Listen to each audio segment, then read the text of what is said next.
welcome to this class.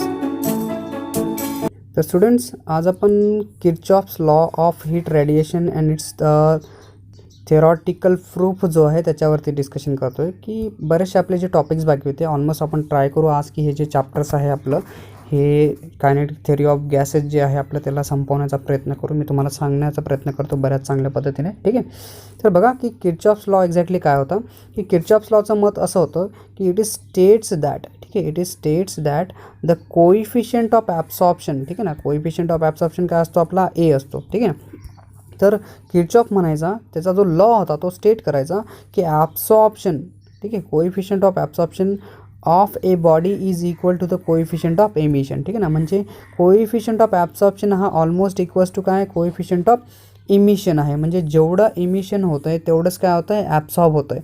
ठीक आहे, this is what nothing but a Kirchhoff's law of heat radiation आहे. तर अशा किर्चॉफ्स लॉ ऑफ हीट रेडिएशनला जर आपण लिहिलं की A is equals to E, बरोबर आहे, म्हणजे coefficient of absorption equals to coefficient of इमिसिव्हिटी.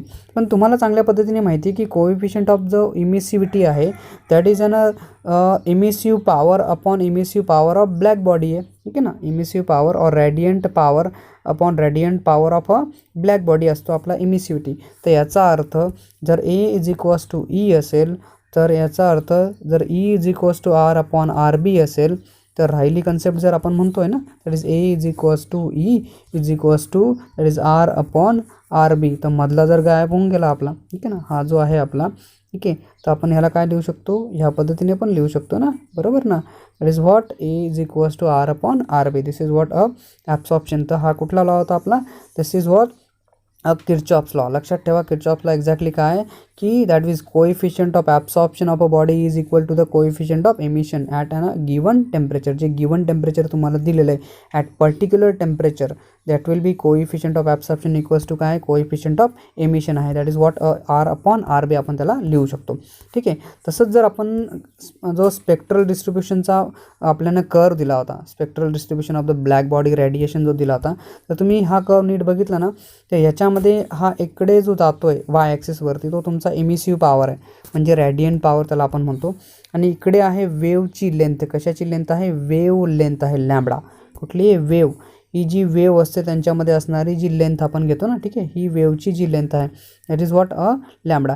तर मग हा पूर्ण कर्व जर तुम्हाला दिसत असेल तर ह्याच्यामध्ये की वेगवेगळे टेम्परेचर्स दिले, different temperature 5500 kelvin, 5000 kelvin, 4000 kelvin, 3000 kelvin.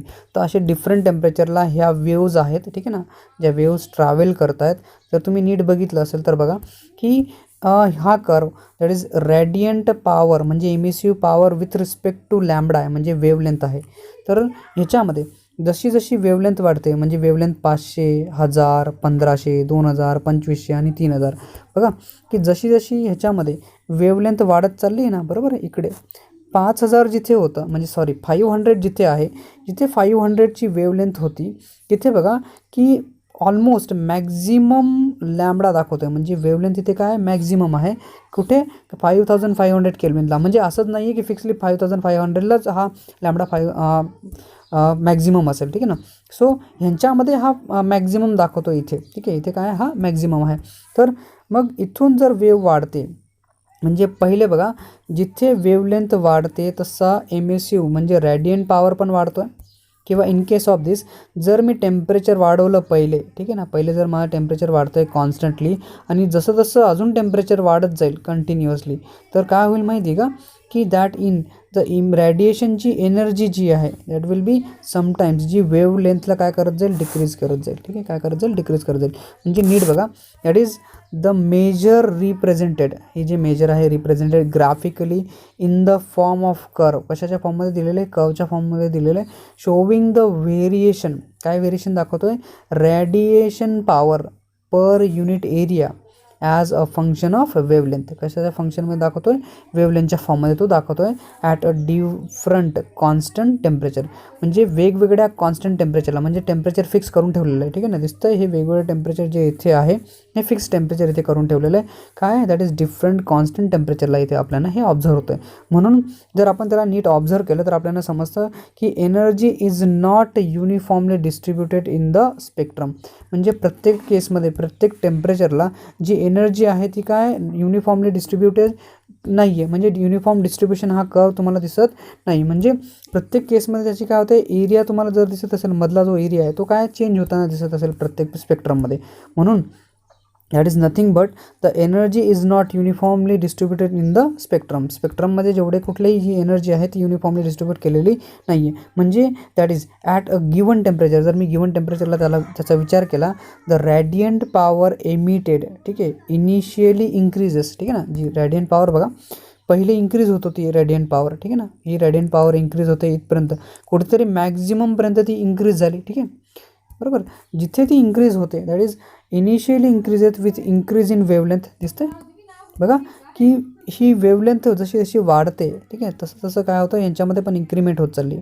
पण जर अजून त्याला मी वाढवलं, increase with the increase in the wavelength reaches at the maximum and then decreases. नंतर काय होतं की ही जी रेडिएशन पॉवर आहे पहिले तर मॅक्झिममपर्यंत पोहोचून गेली, म्हणजे इकडे पण वाढत चालली होती वेवलेंथ आणि रेडिएशन पण वाढत चालली आहे. जिथे मॅक्झिमम पोहोचून गेली तिथून परत डिक्रीज व्हायला सुरुवात झाली. दिसते ही काय होते, परत डिक्रीज व्हायला सुरुवात होते. तर मग प्रत्येक केसमध्ये इथे 5500 केल्विनला होतं, तसंच हा 5000 केल्विनला आहे, 4000 केल्विनला आहे, परत हे जो तुमचा दिसतोय 3000 केल्विनला आहे. तर प्रत्येक केसमध्ये तसंच होतं, ठीक आहे. पहिले काय होतं, रेडिएशन एनर्जी इंक्रीज होते, मॅक्झिमम लॅम्बडापर्यंत जाते, इथे मॅक्झिमम वेवलेंथ आहे, नंतर पुढे काय होत चाललं आहे ते परत डिक्रीज होत चाललं आहे, ठीक आहे. That is the given temperature the radiant power emitted initial increases with increase in of wavelength reaches the maximum and then decrease होत चाललं आहे. म्हणजे काय होतं आहे, नंतर डिक्रीज होतं आहे. आणि ह्याच्यामध्ये एरिया अंडर द कर्व, म्हणजे जो कर्वच्या मध्ये जो एरिया तुम्हाला दिसतोय ना, हा जो कर्व आहे आपला, या कर्वच्या मध्ये, ठीक आहे, ह्या कर्वच्या मधला जो एरिया आहे, ठीक आहे, हा जो मध्ये म्हणजे प्रत्येक कर्वच्या मध्ये, ह्या कर्वच्या मधला हा पूर्ण एरिया आहे, ठीक आहे. तसंच जर दुसरा कर्व बघितला तर ह्या कर्वच्यामध्ये हा एरिया आहे एवढा, ठीक आहे, पूर्ण. परत तिसरा कर्व आहे, हा याच्यामधला जो एरिया आहे त्या एरियाचा विचार करा, ठीक आहे.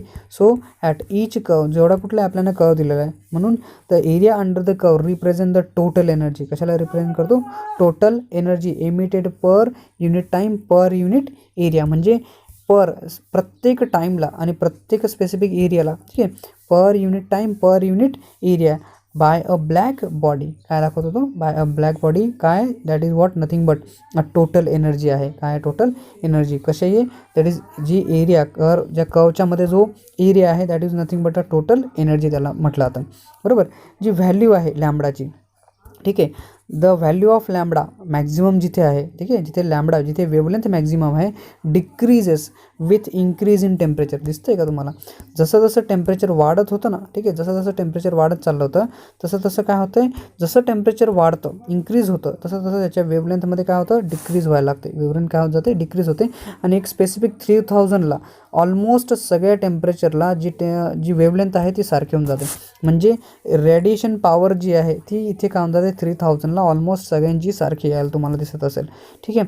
म्हणून the value of lambda maximum decreases when that is decrease with increase in temperature. म्हणजे मॅक्झिमम जिथे मॅक्झिमम पोचल्यानंतर that is maximum decreases than increase in a temperature. At higher temperature, खूप जास्त हाय टेम्परेचरला the radiant power or a total energy काय होते, increase होते, बरोबर आहे. म्हणजे the at higher temperature the radiant power or a total energy काय होते, इंक्रीज होते. म्हणजे खूप जास्त ही जी रॅडियंट पॉवर आहे ना, तर मी खूप जास्त बघितली, 5500 बघितलं तर आपल्याला दिसतं की सगळ्यात जास्त आहे, मॅक्झिमम आहे ते, बरोबर आहे. जर 5000ला थोडीशी कमी आहे, बरोबर. तसं जे म्हटलं जातं की दॅट द हायेस्ट टेम्परेचरला जी रॅडियंट पॉवर आहे, ठीक आहे ना, और टोटल एनर्जी आहे ती काय असते, इंक्रीज होते. दिसतं तुम्हाला की हायेस्ट टेम्परेचर म्हणजे सगळ्यात हायेस्ट टेम्परेचर आहे 5500च्या याच्यामध्ये, तर यांच्या एरिया अंडर द कर्व पण काय टोटल एनर्जी पण खूप जास्त आहे. आणि तसंच याच्यामध्ये असणारी जी रॅडियंट पॉवर आहे ही बघा तुम्ही इथे, ही सगळ्यात जास्त आहे, इथे कमी आहे, इथे कमी आहे, इथे कमी आहे, बरोबर आहे. तर ही काय येते, इथे सगळ्यात जास्त येते, मॅक्झिमम इथे तुम्हाला दिसायला भेटते, ठीक आहे. So that after this we have a Wien's displacement law. हा आता वाईन्स डिस्प्लेसमेंट लॉ एक्झॅक्टली काय की हा म्हणतो आपल्याला की इट इज स्टेटेड दॅट, काय म्हणतो की wavelength for which emissive power of a black body, ठीक आहे ना, जी वेवलेंथ आहे, ठीक आहे ना, जिथे emissive power of the black body is maximum, म्हणजे जिथे लॅम्बडा हा मॅक्झिमम आहे, म्हणजे जिथे एमिसिव्ह पॉवर मॅक्झिमम आहे, ठीक आहे ना, हा जो कर्व आहे आपला, हा कर्व आपल्याला जो दिला आहे त्या कर्वमध्ये इथे मॅक्झिमम आहे, तिथे बरोबर, इथे मॅक्झिमम आहे. ठीक आहे, एमिसिव्ह पॉवर इथे काय आहे, मॅक्झिमम आहे, ही थोडी कमी आहे. ठीक आहे, ही थोडी कमी आहे, ही थोडी कमी आहे, म्हणजे सगळ्यात जास्त ह्या पॉईंटवरती आहे. ठीक आहे, मग जिथे मॅक्झिमम आहे, ठीक आहे, emissive power of a black body is maximum is inversely proportional. कशी इन्व्हर्सली प्रोपोर्शनल आहे, inversely proportional to the absolute temperature of the black body. ठीक आहे ना, कशाला प्रोपोर्शनल आहे, absolute temperature of black body. याचा अर्थ जर टेम्परेचर वाढलं तर ही वेवलेंथ काय होऊन जाईल, कमी होऊन जाईल. जर टेम्परेचर कमी झालं तर वेवलेंथ काय होऊन जाईल, वाढेल. ही बेसिक कन्सेप्ट याच्यामध्ये येते की मॅक्झिममला जिथे मॅक्झिमम आहे तिथून जर मी बघितलं तर तिथे जर टेम्परेचर वाढलं तर हा वेवलेंथला काय करतो, कमी करून देतो. म्हणजे इथे त्या कर्वमध्ये तसंच होतं आहे ना, बरोबर. हा जो कर्व तुम्हाला दिसतो आहे याच्यामध्ये जसं जसं टेम्परेचर मी वाढवतो आहे तसं काय होत जातं, याच्यामध्ये हा कर्व जो आहे तो पॉईंट आउट इथून काय होत जातं, डिक्रीज होताना तुम्हाला दिसत असेल. ठीक आहे, that is what nothing but our wines law. तो म्हणतो काय की it is stated that the wavelength for which the emissive power of a black body is maximum. जिथे वेवलेंथ मॅक्झिमम आहे तो इन्व्हर्सली प्रोपोर्शनल आहे absolute temperature of that particular black body.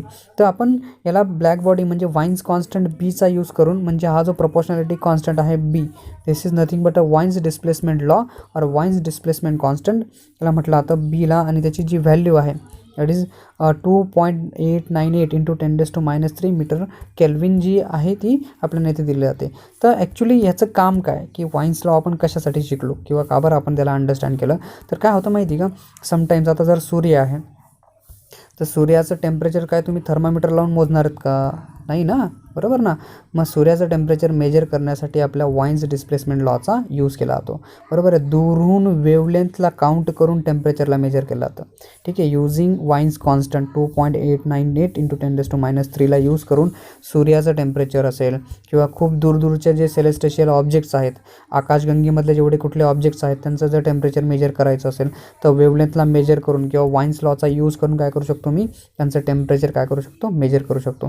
Stars आहेत, सन आहे, मून आहे किंवा कुठलेही सेलेस्टेशियल ऑब्जेक्ट्स असतील, जे स्पेसमधले जेवढे ऑब्जेक्ट्स आहेत त्यांचं जर टेम्परेचर मला मेजर करायचं असेल, जे खूप दूर आहेत त्यांना थर्मामीटर लावून मेजर नाही करता येणार, तर अशा इन केस ऑफ दिस अशा जे ऑब्जेक्ट्स आहेत त्यांना पण त्यांचं जे टेम्परेचर मेजर करायचं असतं त्याच्यासाठी आपण काय यूज करतो, वाईन्स डिस्प्लेसमेंट लॉचा यूज केला जातो.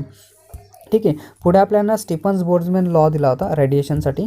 तर Stefan's Boltzmann law of radiation तो म्हणतो की it is state that the amount of radiation, तुम्हाला हे सगळे लॉज पार्ट करावे लागतील. ठीक आहे ना, ते will be a laws basically, म्हणून यांच्यावरती जास्त बोलता येत नाही आहे. ठीक आहे ना, state that the amount of radiation, ठीक आहे ना, the amount of radiant energy emitted per unit time. ठीक आहे, the amount of radiant energy emitted per unit time per unit surface area of a perfect black body is directly proportional to the fourth power of its absolute temperature. ठीक आहे ना, हा काय आपला fourth power of absolute temperature. ही कुठली आहे, radiant energy emitted. कुठली एमिट होते, रॅडियंट एनर्जी एमिशन, म्हणजे is directly proportional to the fourth power of their absolute temperature. This is nothing but radiant energy or emissive power. कुठला आहे, emissive power. तर हा एमिसिव्ह पॉवर काय Stefan's लॉमध्ये, Stefan's Boltzmann लॉमध्ये R काय directly proportional आहे. ठीक आहे, म्हणजे दोघं एकाच वेळेस वाढतील. ठीक आहे, T⁴ जर वाढला तर हा पण काय होईल, वाढेल, बरोबर. दोघं एकमेकाच वेळेस वाढतील. त्यावेळेस जर हा ॲब्सोल्यूट कॉन्स्टंटचा टेम्परेचरचा जर तुम्ही लॅम्बडा काढून घेतला की अल्फा काढला तर हा दॅट इज स्टीफन्स कॉन्स्टंट येऊन जातो, ज्याची व्हॅल्यू, ठीक आहे, this is nothing but 6 point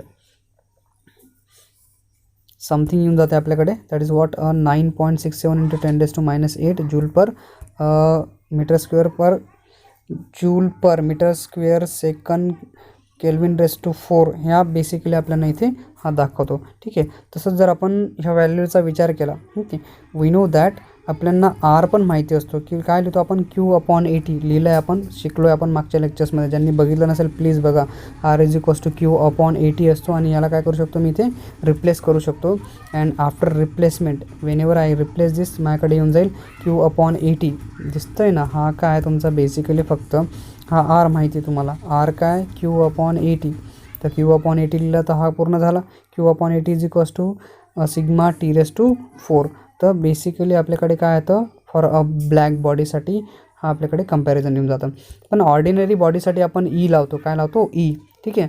एक स्पेसिफिक ऑर्डिनरी बॉडी जिथे असेल तिथे फक्त एक साधा ई लागून जातो, R is equals to E into sigma T raise to 4. तर ह्याच्यामध्ये जर आपण कन्सिडर केलं की एक परफेक्ट ब्लॅक बॉडी आहे, ठीक आहे. काय कन्सिडर केलं की एक परफेक्ट ब्लॅक बॉडी जी सराउंडिंगमध्ये पडली, कशामध्ये, सराउंडिंगमध्ये म्हणजे बाहेर पडलेली आहे, ठीक आहे. तिचं जे टेम्परेचर आहे त्या बॉडीचं, ब्लॅक बॉडीचं, ते ॲब्सोल्यूट टेम्परेचर टी आहे आणि TO हे लोअर ॲब्सोल्यूट टेम्परेचर आहे. TO काय आहे, लोअर ॲब्सोल्यूट टेम्परेचर.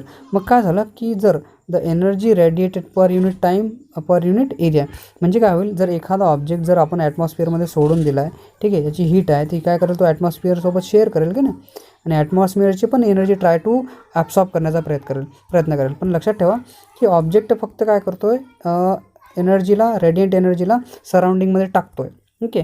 तर त्यावेळेस जर एनर्जी रेडिएट करणार आहे, दॅट ऑब्जेक्ट काय करतो, तो ऑब्जेक्ट ॲटमॉस्फिअरमध्ये एनर्जीला काय करतो आहे, रेडिएट करतो आहे, आणि ती energy per unit time per unit area आहे आपली sigma into T raise to 4च्या बरोबर, ठीक आहे. आणि सराउंडिंग काय करेल, जी एनर्जी याने टाकलेली आहे तिला काय करेल, ॲब्सॉर्ब करेल, आणि ती ॲब्सॉर्प्शन सराउंडिंग एनर्जी काय आहे, per unit time per unit area sigma TO raise to 4 आपल्याकडे येऊन जाईल, ठीक आहे. तर मग ह्या दोघांना जर कम्पेअर केलं आपण, जे नेट लॉस होतो आहे, म्हणजे ही जी बॉडी आहे, जो ऑब्जेक्ट ॲटमॉस्फिअरमध्ये टाकलेला आहे, ती जी एनर्जीला लॉस करते, ठीक आहे ना, त्यांच्यामधून हा सिग्मा तर दोघांमध्ये कॉमन आहे, तर त्यांच्यामधला जो नेट लॉस असेल, ठीक आहे, जो डिफरन्स असेल T raise to 4 minus TO raise to 4 येऊन जाईल.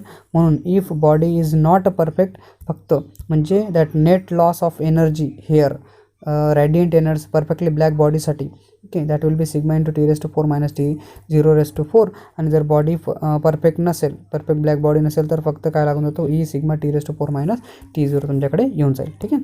Thank you for watching this video.